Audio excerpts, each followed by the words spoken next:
나는 승무원이 서비스하는 모습을 보게 되면 그 사람이 주니어인지 시니어인지 1등석 서비스를 총괄하는 탑 언인지 정도는 대충 알 수 있다.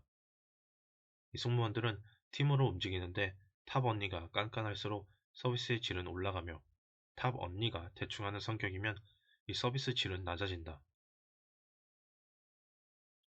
즉, 탑 언니가 후배들에게 당신들이 사용하는 표현을 빌어 말한다면 갑질을 하면 할수록 손님에 대한 서비스 질이 보장된다. 언젠가 나는 우연히 탑 언니가 후배의 조그만 실수에 대해 조용히 호되게 야단치던 모습을 본 적이 있는데 그 팀은 내가 경험한 바로는 화장실에 사비로 꽂아 화장실에 사비로 꽂을 꽂아 놓았던 유일한 팀이었고 이 서비스는 완벽했다. 나는 승무원들이 서비스를 제대로 하면 착륙 직전에 고객 의견서 용지를 달라고 한다. 이 용지는 봉함 엽서, 봉함 엽서 같은 형태이고 칭찬을 하고 싶은 승무원 이름들을 쓰고 밀봉하여 승무원에게 건네주면 회사에 전달되게 되고 1등선 손님이 해준 칭찬은 승무원들의 인사 고과에 반영되게 된다. 내가 이렇게 하는 경우는 10번 중 1번 정도에 그친다. 당신이 승무원의 서비스 교육을 총괄하는 부사장이라고 하자. 1등석 손님으로 하여금 마카다미아 봉지를 직접 까서 먹게 하고 그 봉지를 승무원이 가져갈 때까지 보관하게 한다면 그게 제대로 된 서비스일까?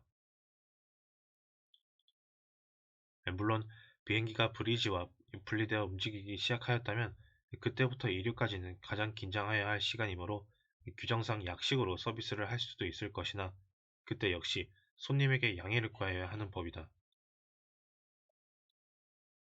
경쟁이 가장 치열한 노선의 1등석에서 이런 절차를 무시한 채 마카다미아 봉지를 하물며 항공사 서비스 담당 부사장에게 그대로 전하였다면 도대체 무슨 생각을 하게 될까?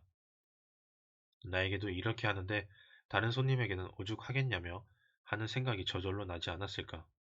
이 분통이 터질 것이고 당연히 그 직원을 호되게 야단칠 수밖에 없다. 이 또 반대로 엄청난 연봉을 받고 있지만 개인 생활은 거의 하지 못하는 채 일에 매달려야 하는 사람이 시간당 50만 원을 지불하고 편안하게 휴식을 취하고자 탑승한 비행기에서 이 마카다미아 봉지 쓰레기를 구겨 넣을 구석을 찾아야 한다면 기분이 어떨까? 여기서 라면 상무 이야기를 좀 해보자. 1등석에서는 승무원이 정식으로 봉지라면을 끓여야 한다. 이 라면만 사용하는 것이 아니라 버섯이나 파 등도 함께 사용한다. 그리고 도자기 그릇에 담아 반찬과 함께 가져가야 한다. 이 테이블보도 미리 깔아 놓아야 한다. 비즈니스석에서는 봉지라면이 아니라 인스턴트 라면에 뜨거운 물을 부어 도자기 그릇에 담아내온다.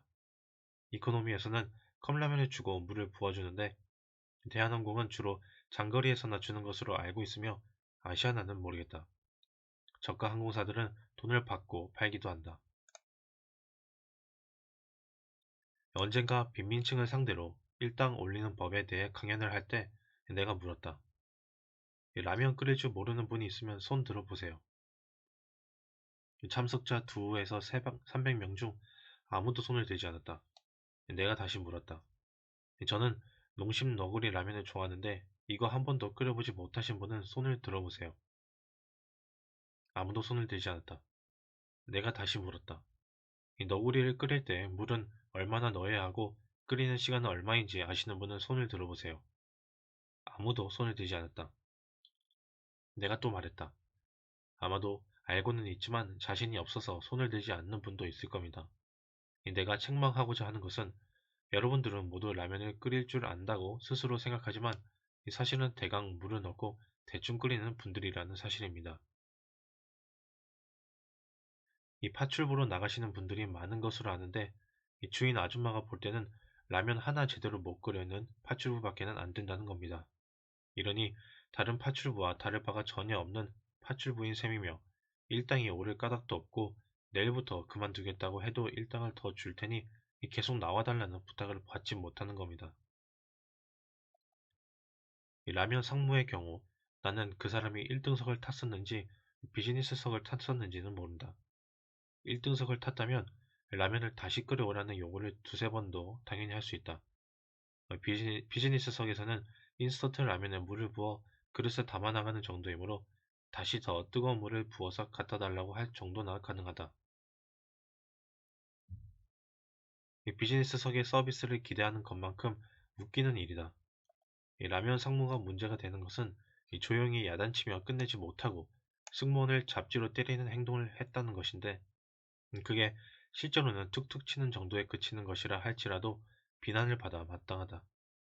그러나 만일 그 상무가 1등석 손님이었고 승무원이 실제로 라면을 제대로 끓이지 못하였다면 승무원도 야단을 맞아야 한다. 이 서비스의 질이 중요하고 영업이익과 직결되는 업종에서 회사 내 상급자는 서비스의 질에 대하여 값질 정도가 아니라 거의 미친 척하고 방방 뛰어야 한다. 이 좋은 말로 인간적으로 인격을 존중하며 말을 해도 도대체 안 들어 처먹는 족속들이 직원들 중에는 반드시 있기 때문이다. 예를 하나 들어보자.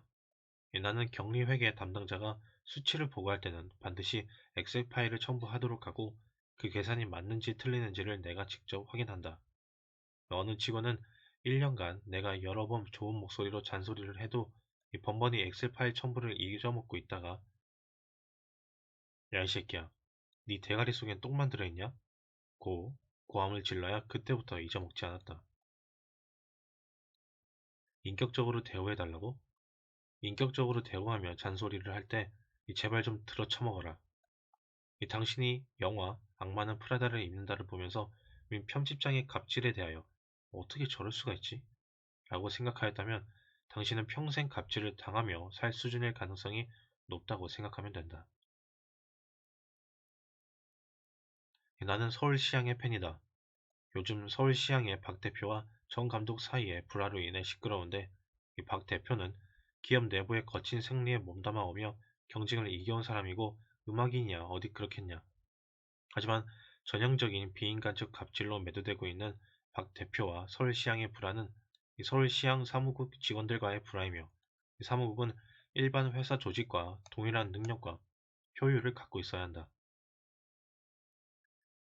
7에서 8년 근무한 직원이 엑셀조차 하지 못한다면 나 역시 그 직원에게 병신새끼라고 욕을 했을 것이고 20여 명의 조직에서 업무상 외출을 한 직원이 이 사전 보고를 안 했다면 나 역시 이 새끼들은 들고 나는 이 새끼들은 들고 나는데 보고라는 것을 몰라 라고 말했을 것이다. 하지만 음반사업 담당 여직원에게 미니스커트 입고 네 다리로라도 나가서 음반 팔면 좋겠다 라고 말하지는 않을 것이고 이 공연 기획팀 여직원에게 펀드레이징에 대해 언급하며 네가 보니까 애교가 많아서 이 늘수구레한 노인들한테 한번 보내보려고 라는 말 역시 안 하겠지만 그 여직원들과 미인계를 공개적으로 의논할 생각은 할 것 같다. 이 서울시향 후, 이 서울시향 후원 회원들에게 대하여 후원 회비가 적다며 지 옆편의 에르메스 핸드백 값도 안 되는 돈 내고 대접받으려고 한다는 말은 절대 안 하겠지만 이 후원 회원이라고 해서 후원 회비의 금액 크기와 상관없이 무조건 퍼주는 짓도 절대 안 할 것이다. 이 서울시향 홈페이지에서 내년도 공연을 골라서 인터넷으로 예매하며 내가 가졌던 생각은 이거 어떤 새끼들이 이따위로밖에 못 만들었을까 하는 것이었고 정말 하도 거지 같아서 내가 전화까지 했다. 실제로 시향은 전화 예매를 하는 게 더 편하다. 그 비효율성. 2년 사이에 27명의 직원 중 절반인 13명의 사무국 직원이 이 서울시향을 떠났다는데 내 판단으로는 더 갈아엎어야 할 것 같다. 왜냐고? 이 서울시향 후원 회원 및 전체 패키지 구매자들을 위한 갈라 콘서트가 12월 21일 5시에 있는데 이 티켓 배부 방식이 공연 현장에서 3시부터 선착순이다. 선착순? 그게 회원들을 위한 갈라 콘서트야? 무슨 아이돌 가수가 팬클럽 회원들을 위해 공연해? 안 가봐도 혼자 팔 게 뻔하다. 이런 걸 사무국에서 기획하는 건데 왜 인터넷 접수를 못할까? 인터넷 예매 시스템도 거지 같은데 인터넷 접수 데이터 관리가 가능이나 하겠어.